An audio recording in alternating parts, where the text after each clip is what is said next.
We're talking about obesity today. Obesity is becoming a pandemic across the world.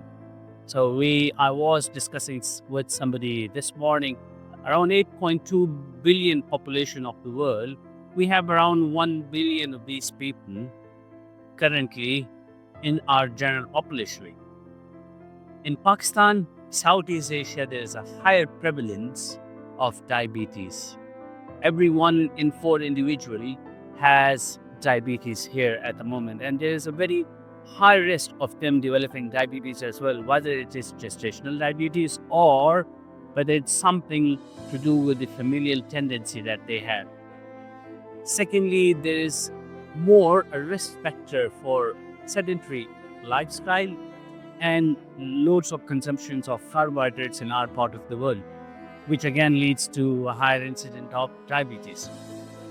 There are other comorbid factors like ischemic heart disease and hypertension as well, which then leads to a multimorbid states, and along with obesity puts you at very, very high risk of death and a high risk of developing lifelong morbid states. You see, the technology has advanced now. We have safer methods now. As you mentioned correctly, Allurion is something you can take in your outpatient. It's literally a capsule-sized balloon that you ingest with water, and then once you have ingested that, all we do is take your tray to make sure that it's inside your stomach. And once it's inside the stomach, it comes with a fluid that we normally just put in. Mostly it's gone with the gravity, but putting some pressure into your stomach, it inflates there. Once it's inflated, and after another X-ray, we just pull the catheter out, and it stays in your stomach for good 4 months time.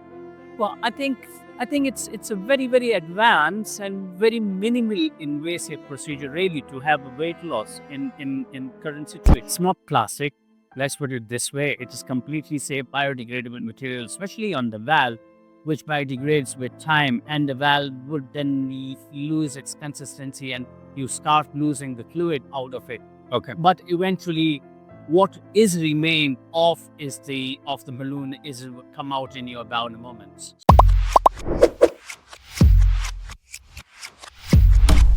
You shouldn't really, because what happens is the balloon just sits inside your stomach. All it's doing inside your stomach is telling your brain that I'm full. All right, I do not want to eat more. And the stomach in itself does not have capacity to take more. So you would feel full after eating little volumes of food. So if you take a little, you start feeling full very early. Right? And that is how we bring down on your caloric intake. Obviously, when you have a balloon in, do recommend you take a good balanced diet. And that is why it comes up with a diet plan as well. The actually comes as a part of the program where we give you actually an eating program, what you have to eat, how you have to eat, what are the portions you eat, and then you can trace that up with an app as well. I think it's more to do with the habit as well, and developing really, that urge that, look, I am on the path to lose weight. Why should I put it back on? I'm just going to tell you something about just myself, really. When I first started prescribing Ozempic 2 years ago, I decided to inject myself. So I injected myself with a single dose of Ozempic, and I lost about just under 5 kgs in a week. In a week? Yes, that was a tremendous weight loss for me. But then what happened was I was so happy with that weight loss that I motivated myself not to go back on the eating that I used to do. I cut down on my carbohydrates. I'm on protein diet now for the last 2 years, and I'm maintaining my weight. Now that's the edge really with Allurion. There is no chemical, there's no medication. It is a complete natural weight loss.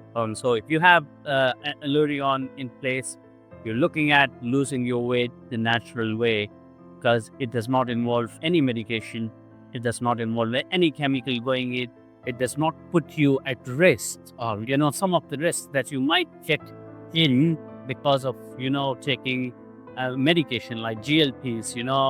It can sometimes cause pancreatitis it had sometimes,